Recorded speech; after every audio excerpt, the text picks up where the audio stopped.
Հարգելի գործ Dear colleagues, good afternoon. Thank you very much for accepting our invitation and being with us today. I'd like to extend my gratitude to those who've joined and following our event online. You know that every year on the 24th of April we announce the heroes of Aurora, and the tradition continues this year. And today we are going to know all together who are those heroes going to be for 2022. And by that time, I'd like to present some housekeeping information and format-related data. We are going to be hosting Mr. Nubar Afeyan, Mr. Ruben Vartanyan, and the chairman of the selection committee, Lord Ara Darzi. Also, the director of Aurora, Arman Gilavian, is with us today. Now, a little bit about the format. You must know that this format does not mean that you cannot ask questions, dear journalists. After the main presentation speeches, you will have the opportunity to ask your questions during a Q&A, of course, to the chairman of the selection committee and co-founders of Aurora. And I'd like to give the floor now to Arman Gilavian, the director of Aurora Humanitarian Initiative. Please. Thank you, Zoya. My warmest greetings, dear friends. I'm very glad to see you all in Mahinor, the day of commemoration of the victims of Armenian genocide, a very important day for Armenia, for the world, and of course for Aurora Humanitarian Initiative. First of all, I'd like to thank Mahinor, represented by the director, Vahan Tergevondian. It's been several years since we've been in cooperation with the Center of Humanity, and we're very grateful for that cooperation to Mr. Revondian and his team. Today we went to Tsernakabert to commemorate those who perished during the Armenian genocide in 1915-1923 and express our gratitude to those who helped the persecuted to survive. There is always two aspects of this day. We are remembering the victims of the genocide, and we are also announcing the names of the Aurora Humanitarians in Mahinor in honor of those who saved Armenians more than a century ago. Aurora was founded on behalf of the survivors of the Armenian genocide and in gratitude to their savers. And these modern-day heroes are the continuation of this tradition and its embodiment. Last year, as you know, we lost Aurora co-founder Vartan Grigorian, Aurora Prize Selection Committee member and president of Carnegie Corporation of New York. On April 13, to pay tribute to his memory and honor his legacy, the Aurora Humanitarian Initiative joined the memorial service organized by the members of his family, his colleagues, and Carnegie Corporation. It was quite emotional, as members of the Grigorian family, his lifelong friends, and distinguished colleagues shared memories of him and remembered his teachings. Let us watch now a recording of Aurora Humanitarian Initiative co-founder Nubar Afeyan's speech at this very important event.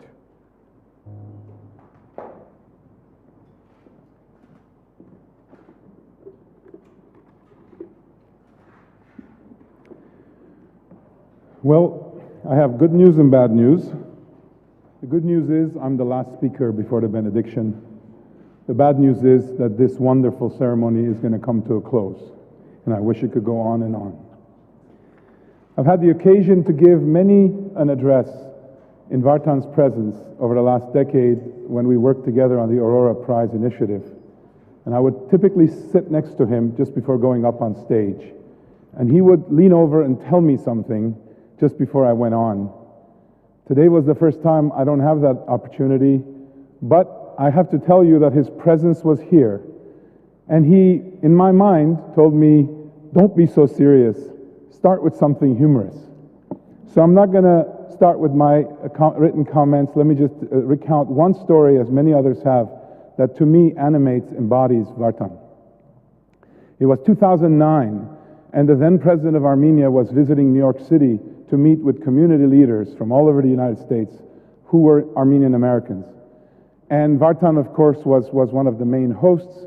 And I was invited, and I came down from Boston. Given the topic of the geopolitics of the region, I also stopped by at Yale University, where my oldest daughter was studying political science, and I brought her with me. We were at this grand hall in New York. I was trying to recall the hotel.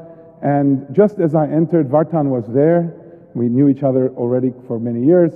And I walked up to him with my then 20-year-old, 6'1" daughter, who was an elite rower at Yale. So you have to imagine the moment.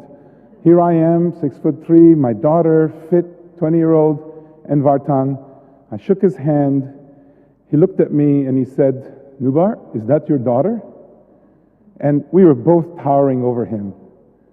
And he looked up. He said, "Is that your daughter?" I said, "Yes."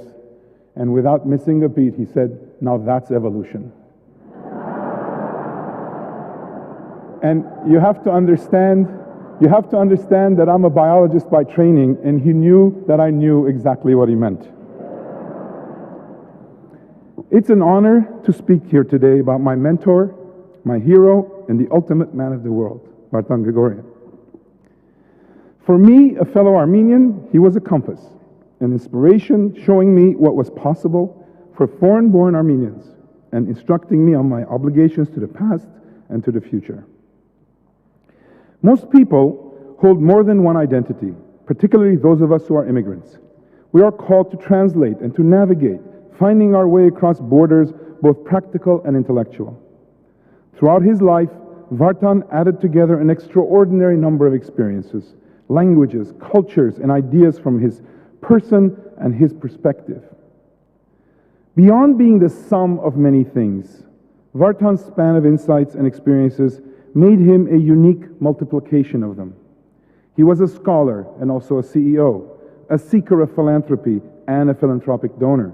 He was an author, an activist, a humanitarian, a bibliophile, a father, a husband, a son, a friend, a role model. Throughout his life, Vartan multiplied kindness, compassion, wisdom, and commitment. He was also a man of words. I suspect every one of you in the audience can, even today, conjure up a piece of advice or a turn of phrase that he said or wrote that stayed with you. It is certainly true in my case. So today, I will try to pay homage in his own words. Vartan once said, "I realize that in each of us, the whole is more than the parts. The multiple legacies are not liabilities, they are assets. They provide one with a critical distance from ideological straitjackets and frozen orthodoxies." Vartan recognized that being a multiplication of things was a safeguard against narrow thinking.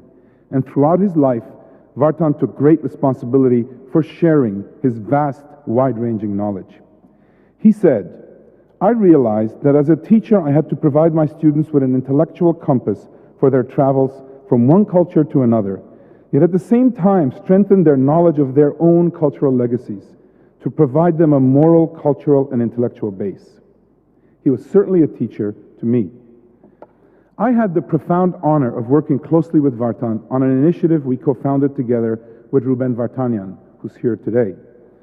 The initiative was called the Aurora Humanitarian Prize and Initiative.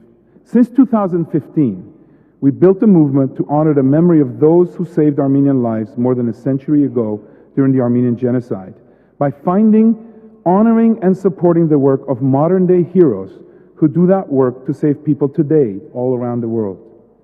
We are joined here today by Lord Ara Darzi, who chairs the Aurora Selection Committee, succeeding Vartan in that special role.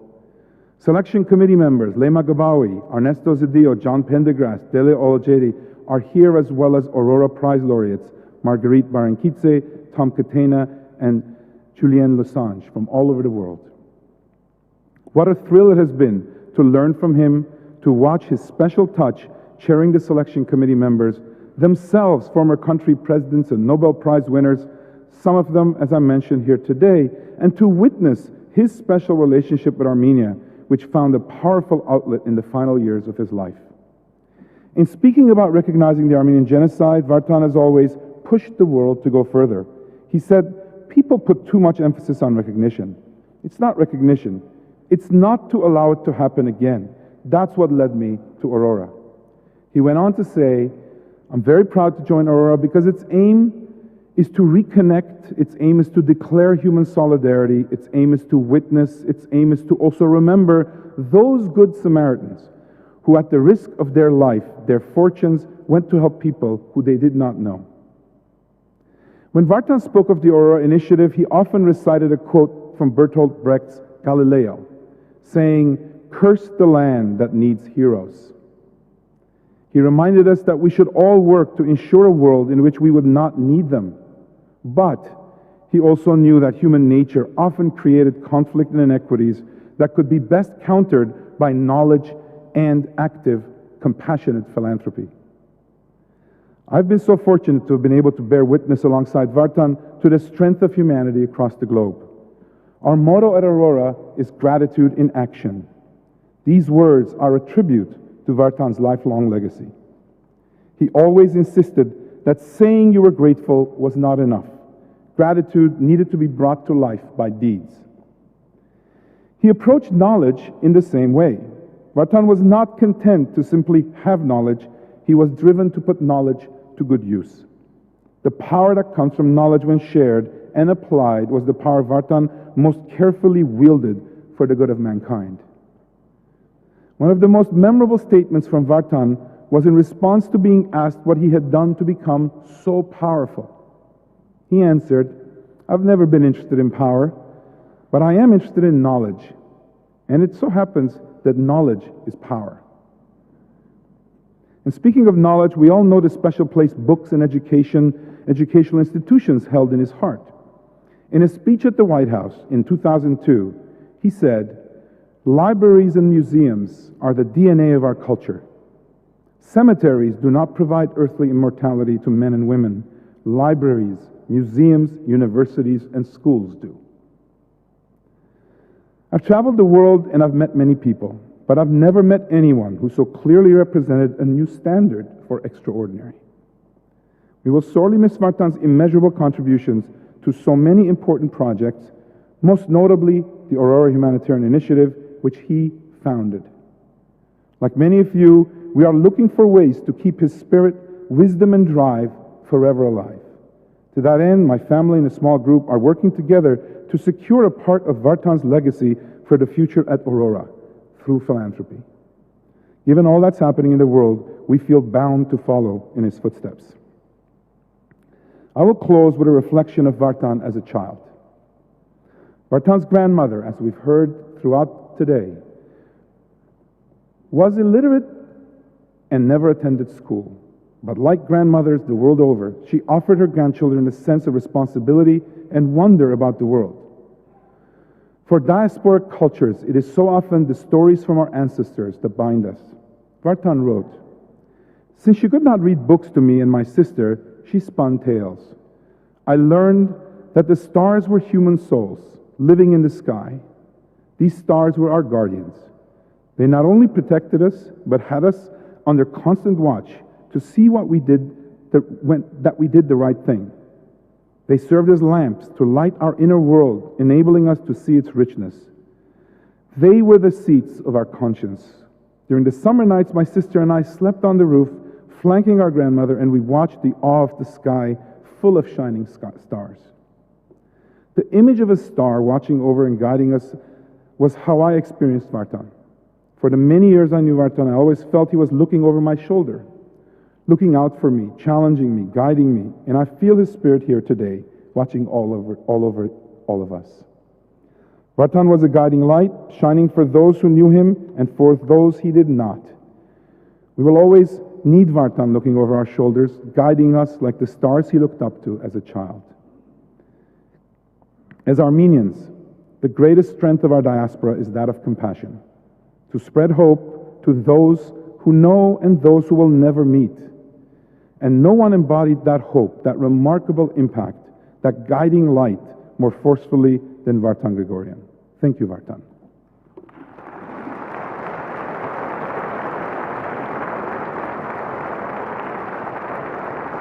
Yes, Vartan was the very embodiment of hope. And although he's no longer with us, very unfortunately, Aurora continues the vitally important work of gratitude in action that he believed so much in and contributed so much to. This year we have a unique situation with co-founders and selection committee chair joining us from across the world, emphasizing the global nature of Aurora's reach and impact. It is my honor to welcome Nubar Afeyan, co-founder of Aurora Humanitarian Initiative, and Ruben Vardanyan, co-founder of Aurora Humanitarian Initiative, and Lord Aradarzi, chair of the Aurora Prize Selection Committee. Thank you for joining us today. Dr. Afeyan, Nubar, I would like to ask you to start and to give an overview of Aurora's global impact. Ողջույն. Hello, dear friends. I'm sorry for not physically being in Yerevan on this special occasion, but I am quite thankful for the modern technology that allows us to be together virtually. And of course, coming together to help those who are doing good in the world, uniting through our actions, no matter how far away we may be from each other, forms the very base of the Aurora movement. A century ago, Armenians were struggling to survive and overcome their despair, with many benefiting from the generosity of others and settling into their adoptive countries. As co-founders, our main goal in establishing the Aurora Humanitarian Initiative were to honor the memory of the victims of the Armenian genocide, something the whole world does each year on this date, April 24, but also to remember the survivors of the Armenian genocide, and most importantly, to show gratitude to their saviors, the people whose bravery in the face of such adversity and danger helped save lives and allowed many of us to be here together today. To honor those who saved lives of Armenians a century ago, we launched Aurora to find modern-day heroes who are doing the same today, and in so doing, bring the world's attention to them and their work.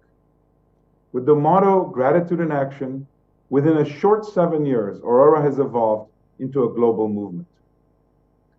Unfortunately, the atrocities that drive people to seek safety from persecution have not abated. Today, with ongoing wars, genocides, refugee crises, a pandemic, plague, and human rights violations throughout the globe, the whole world needs to step up and step in.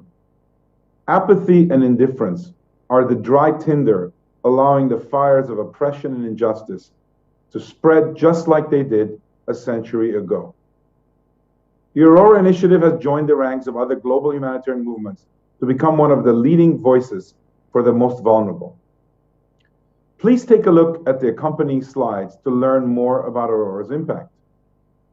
Our flagship program, the Aurora Prize for Awakening Humanity, is a global humanitarian award that recognizes and supports those who put themselves at risk to save others.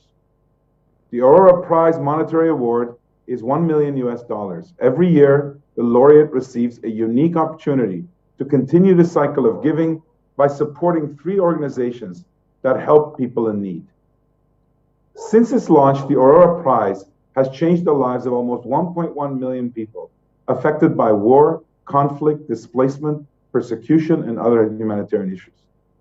The program has supported or launched 46 projects implemented by 25 laureate designated organizations in 20 countries and territories. The Aurora Prize funds benefits mostly children, people displaced by conflict and genocide, and women and girls, with 3 key spheres being education, healthcare, and empowerment. Almost 90% of its projects provide lifelong benefits to people in need, while impact of 28% of projects will span across generations. Overall, the Aurora Humanitarian Initiative has benefited over 2.7 million people worldwide. Aurora programs span more than 50 countries and territories and include over 200 projects. We are very grateful to our donors and supporters who've made this possible, and we hope to achieve even more with your help. Thank you.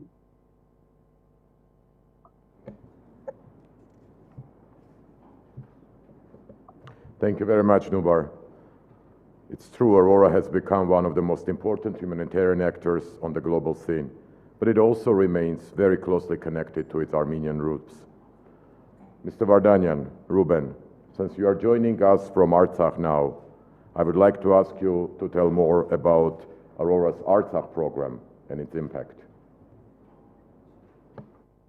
Բարև բոլորին. Good afternoon, everyone. Thank you, Arman. I'll speak English from Stepanakert. I'm very glad to be here. Thank you for this opportunity to speak about Aurora initiative from Artsakh, from Stepanakert. I think it's very important for all symbols what we are talking about, keeping the Aurora Humanitarian movement global, international, at the same time keep its Armenian roots, which was established in 2015 in commemoration of 100 years of Armenian genocide. And I think it's very important what we are Armenians who survived during the genocide 107 years ago, not only always remember, but also bring the example of something which we believe is very important for the world. At the same time, I think it's very critical for Aurora to be engaged and involved in Armenian world also. And unfortunately, in 2020 was a very difficult year for Armenians around the world, especially in Artsakh. We are coming back after big war, and from the first day after war was stopped, Aurora Humanitarian Initiative decided to become engaged and support many projects which been implemented in Artsakh immediately after the war was stopped. I want to say thank you for all the donors and supporters, and also the team of the people who worked in Artsakh. And I thought it was very critical to present what we did in the last 2 years, because it's showing also what we've been engaged, not only in our own project, but the project which was implemented by many of our partners. We got 65 local and international partners. We implemented 70 projects already, and 21 ongoing and confirmed for funding. We got $2.2 million overall commitment, from which I'm very proud to say it was very important symbolically also. But the last year, the laureate, Julian Assange, decided to put $250,000 to Artsakh support projects. And this is was important to keep the connections between the connectivity between the laureates and global movement with Armenia and what's happening in Artsakh. Most of our laureates been in Artsakh, and they saw themselves what's happening in Artsakh. And I think it's very important to keep our global initiative with the connectivity with what's happening in our Armenian world. I'm very thankful for opportunity to speak from Artsakh, where people, despite all the difficulties, believe their future, believe what they can continue build their own life, the way what they believe is right for them. And I want to say we are Armenians around the globe needs to make everything possible that our Artsakh will stay Armenian, and the people needs to feel that Artsakh is not only important for Armenians, but for also other nations. And I believe only together we can make this happen. So I want to say again, thank you, and emphasize the importance of the Artsakh for all of us, and say we are together with you, Artsakh. We will do everything possible with Artsakh to stay in peace, with life will be recovered, and we'll get more projects implemented in Artsakh together with many of our partners. Thank you. Thank you very much, Ruben. It's true that Aurora's work in Artsakh proves the success of our initiative, both on the local and international level. And now, the moment we have all been waiting for, Lord Arazar Darzi, Chair of the Aurora Prize Selection Committee, we ask you to announce the names of the 2021 Aurora Humanitarians. I'm sorry, Thank you, 2022 Aurora Humanitarians. Thank you, Arman. Let me first of all start by thanking Nubar and Ruben for creating this amazing initiative with Vartan when the world needs it the most. I know that many of us feel overwhelmed by the seemingly endless tide of human sorrow and suffering we face at the moment. But the Aurora Humanitarians remain the beacons of compassion, guiding and inspiring humanity. It is an honor for me to be part of this initiative that recognizes and supports them. The impact Aurora has managed to achieve is beyond impressive, as we will see later on today. Aurora honors three modern-day heroes today for giving access to education to girls and women in Afghanistan, bringing solace to grieving families in Yemen, and defending human rights in Egypt. And here they are. Jamila Afghani from Afghanistan, an educator and human rights defender who was named in 2017 as Aurora's humanitarian for empowering the girls and women of Afghanistan. As founder of the Noor Educational and Capacity Development Organization, NECDO, she has dedicated over 25 years of her life to making sure that women of Afghanistan have access to education and clear sense of their rights. Just when it seemed that the tide of patriarchal oppression was finally about to turn, the Taliban took over her country and Jamila Afghani was forced to flee her homeland. But she hasn't given up on its people. Hadi Juman from Yemen, a peace activist, mediator, and body collector from Yemen who regularly risks his life to facilitate the exchange of prisoners of war and recover human remains from the front lines. As the country continues to experience a prolonged political and humanitarian crisis caused by the civil war, Mr. Juman acts as a mediator between both sides of the conflict to help the local population deal with communication disruption, power shortages, and acute need for humanitarian aid. And finally, Mahinor Al-Masri from Egypt, a lawyer and political activist from Egypt who promotes political freedoms and human rights in the country by organizing peaceful protests and defending political prisoners in courts. In Egypt, voicing disagreement with the official policy can be dangerous, and Mahinor Al-Masri has been detained and put in jail several times for her activism. Nevertheless, she remains optimistic about the future of her country and committed to being an agent of positive change. On behalf of the Aurora Prize Selection Committee, a huge congratulations to these remarkable individuals. Thank you, and I'll hand back to Armin. Thank you, Lord Darcy. And I welcome our co-founders to join and congratulate the finalists of 2022. Congratulations. We're very happy to see new names. And now, I believe my colleague Zoe Barsegyan will take the questions from all of you. Thank you. Հարցերը կարող եք ուղղել եւ հայերեն եւ անգլերեն.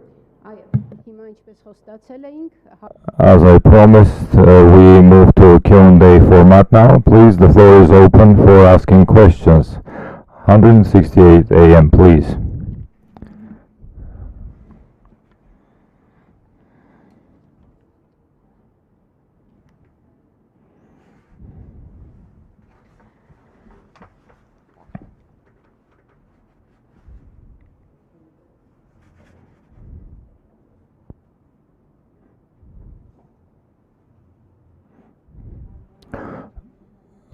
Lanyan, 168 AM. I have questions addressed to every keynote. The first question is addressed to Mr. Vartanyan and Mr. Rafeyan.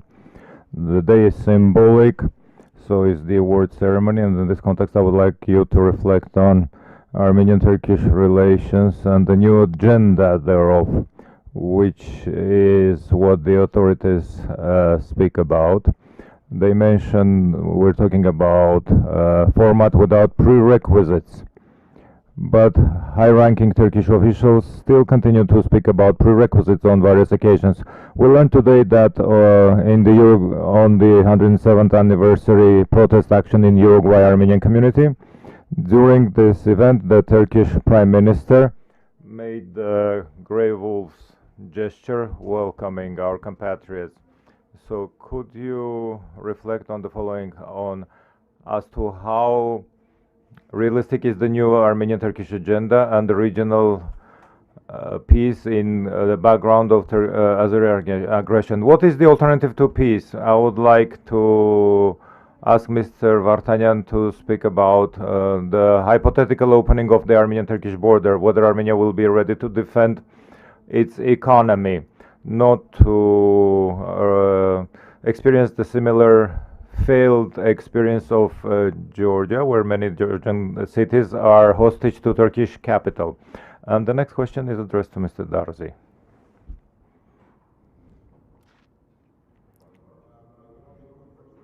Please, Nabar. Okay, if you can hear me. You're asking a very appropriate question. April 24th is both a historic date for us, but it also has to be a forward-looking date. And we are, in fact, in the unusual circumstance where, for the first time, we have ongoing dialogue about the past as well as the future with our neighbors and sometimes our existential threats that come from Turkey. And I think, as a diasporan Armenian, I've lived my whole life outside of our historic lands, although in the last 20 years I have been in Armenia some 100 times across the various projects. I think it's important to keep in mind that any decision that's made today as it relates to peace and agreements with Turkey have to provide accountability to 4 different constituents, and these may surprise you. One of them is our ancestors who lost their lives and through a historic injustice. And we have to ask ourselves, what would they have wanted us to do in 2022 to be respectful of the sacrifice they made? The second are newborn children of Armenians today, who 20 years from now will inherit as adults the land that we leave for them. And we need to think, what would they want us to do today on their behalf? Because they will be the inheritors of our decisions. Of course, the third are Armenians throughout Armenia and Artsakh who are impacted by these decisions. And the fourth are the present-day diasporan Armenians. And it's a difficult task to integrate all of those different constituencies and points of view. But I would say that it's extremely important for a nation that goes back thousands of years that its leaders do this. Because any decision that is convenient and prioritizes only one of the constituencies will create in the long term difficulties. So my advice to anyone involved in this activity is to balance the historic, the future, the diasporan, and the Armenia-based responsibilities we have in trying to achieve what we all want, which is long-term peace and stability in the region, but doing so out of principles and out of accountability, not out of present-day convenience.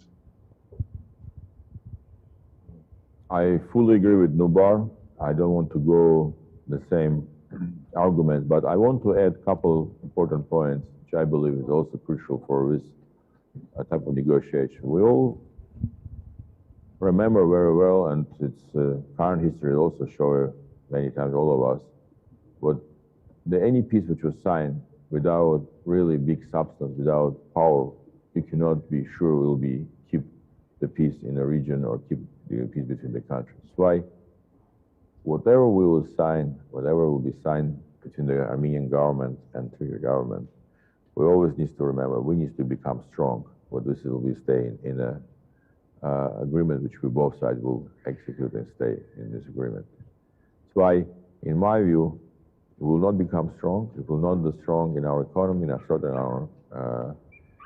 government, state building. We are not strong in building the Spurk-Armenia relationship. We cannot be sure, but whatever will be signed will be kept in the long term from our neighbor side. That's why, number one, adding what Nubar said, the categories, I would say, without building strong Armenia, and strong Armenia cannot be built without diaspora and Armenia jointly building this. I don't believe any agreement will be ordered to sign. The second, I think it's very important for anyone who signs any agreement from the state point of view, understand what we have an issue of the state, but issue also nation. And in this case, engaging in discussion, engaging on finding the right balance, which Nubar mentioned. It's a very critical element which needs to be organized.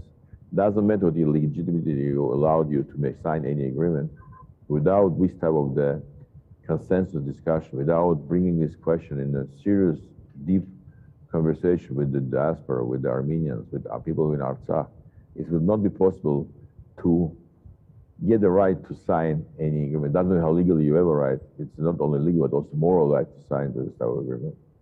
And the third element, I want to say, it's a very also critical for everything what we're talking about, Armenian-Turkey relationship.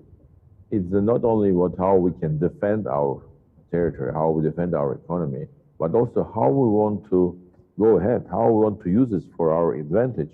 It needs to be a serious working group about how we want to change our legislation, which industries can be competitive, how we'll operate in a Western Armenian land. Do we want to rebuild our Armenian heritage in this region or not? Do we want to make the Armenian again be living there or not?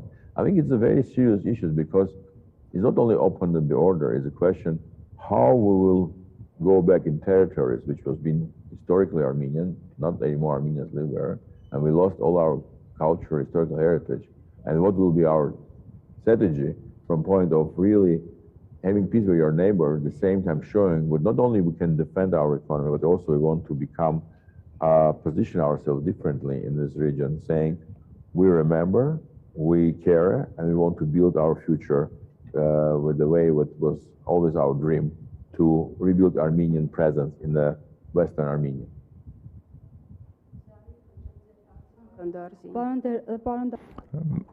The next question is addressed to Lord Darzi. We in Armenia are aware of your hefty investment and contribution to the United Kingdom's and global, why not, health systems. You certainly in the UK are quite reputable and renowned and respected person. In this respect, we would like to speak about the non-recognition by Great Britain of the Armenian genocide. Have you taken any steps vis-à-vis the authorities of Great Britain to guide or prompt them? Will we be witnessing the recognition and condemnation by Great Britain of the Armenian genocide? Thank you. I'll be good if I could get a brief translation of this question from this wonderful lady, Arman. Yeah, sure. And the translation is also available on the English channel. So the question from our colleague is saying, Lord Darzi, you are one of the most respected members of the British Parliament, House of Lords. You are one of the most respected representatives of the healthcare system of the United Kingdom, and not only in the United Kingdom but globally, and in her opinion have power to influence opinions. In this regard, the question is, as you know, the British government and the British Parliament have not yet recognized the Armenian genocide. What do you do in this regard for advising your colleagues to recognize the Armenian genocide?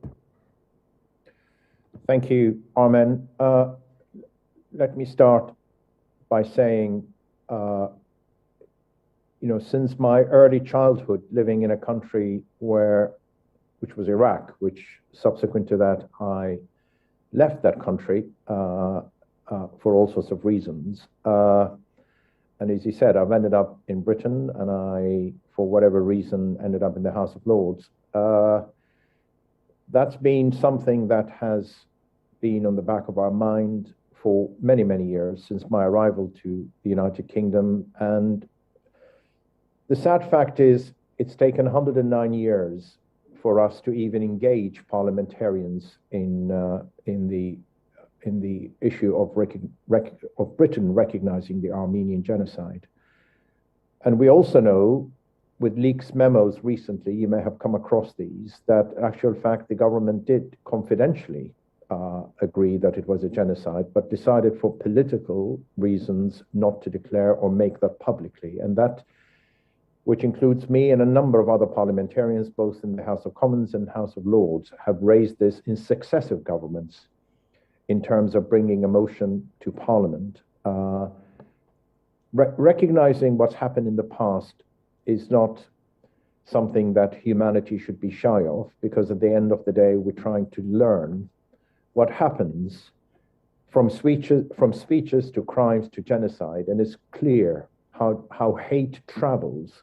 And the sad fact is, in the last 109 years, we've seen that process happens in different countries. As we speak, currently in the world, there is at least 2 or 3 descriptions of genocide. And if we don't acknowledge these facts, the sad fact is we repeat. The irrational behavior of humans will repeat doing that. So with hope, we still believe we can get something through Parliament.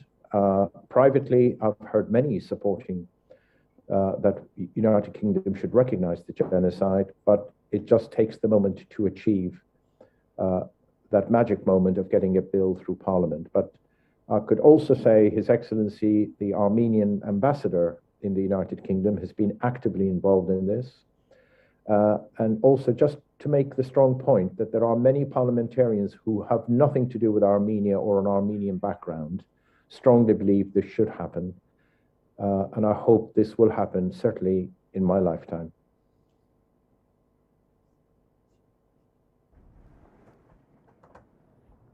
Second Armenian channel, Armenian second TV channel, Armen Havakiman. The question is addressed to Mr. Afeyan. Mr. Afeyan, we've had communicated with you within the framework of Aurora, but you're not only a co-founder of Aurora, but also Moderna. I would like to ask about another calamity that befell upon mankind, COVID. The numbers have gotten down both globally as well as in our country, in Armenia. Can we consider that it's been overcome, or should we expect a new wave? What's your take on this? Thank you. Well, what we've learned in the last 2 years is that experts are not experts. And everything that has been predicted has been somewhat contradicted by what the virus does. And so my suggestion is that we need to stay vigilant. We need to expect additional threats by either the multiple variants of Omicron. Now we're up to BA5. 1 and 2 are quite rampant. 3, 4, and 5 are beginning to show up. Or a completely different strain could be emerging from anywhere in the world. And I say that not because we have a vaccine that we're constantly improving to try to counteract the virus, but because we don't control what the virus does. And so I would say it's very important to stay vigilant, to stay in a defensive posture, and carefully go about our lives with attention to the fact that we may need to add protection, whether it's through masks or additional vaccines or other means, isolation, if the conditions are requiring it. So it's always difficult because everybody wants to hear the end of the war, but it is a war, but unfortunately the other side isn't reading social media and isn't following our pronouncements, and therefore I think it's safe to be in this mode of staying vigilant, and over a period of time seeing if many months or a year or 2 pass without major additional flares, then we could begin to think of it differently, but I think it's premature.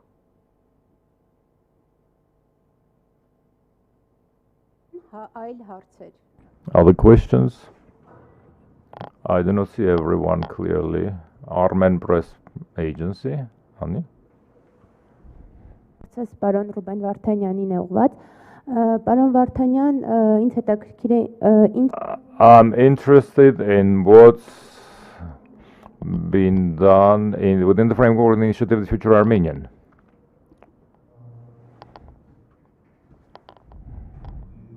Launched this project in April of last year, and we engaged more than 100,000 people in this project. We believe it's critical for Armenians around the world and in people who live in Armenia and Artsakh. Recognize what only asset what we have is human resources, the people, the talented people. And if you really want to make the changes of our future, we need to do everything possible to engage Armenians around the world to the present, our life. And we organized a lot of discussions. We issued a paper which we believe represent my vision about the future of Armenia, but it's mainly based by hours of discussion with Nubar and other my partners. And we believe the issue that we are facing is not only the legitimate political leaders, but also leaders who represent Armenian nations around the world needs to come together and talk about the challenges that we are facing, the opportunities that we are facing, and really try to find a solution which will be acceptable for all the groups which Nubar mentioned in his previous answer the previous question.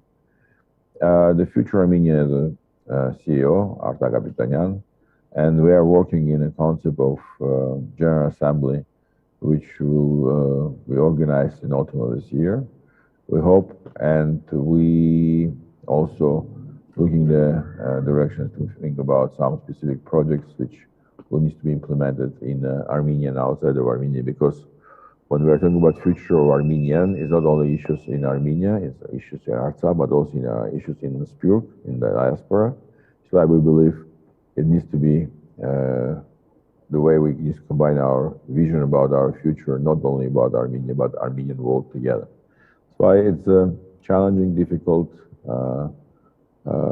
movement which we start, because it's difficult because we are learning to work together collegially.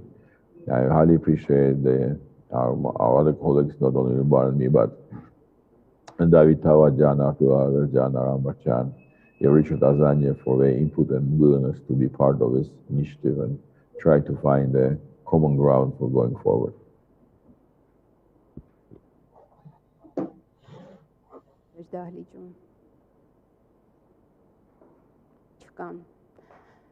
No more questions. I thank the speakers and hand the floor to Arman Gilavian for conclusion. Alex, thank you, Zoya. Dear co-founders, dear chair, thank you very much. And most importantly, congratulations again to the 2022 Aurora Humanitarians. Your work makes the world a better place, and we salute you for that. Dear guests, in the next room of Madanadaran, near this hall, we have displayed the Chronicles of Aurora, a unique 21st century manuscript containing the depictions of the Aurora Humanitarian Initiative activities, featuring the stories of the Aurora Humanitarians and laureates, and reflecting the Aurora Prize and its impact.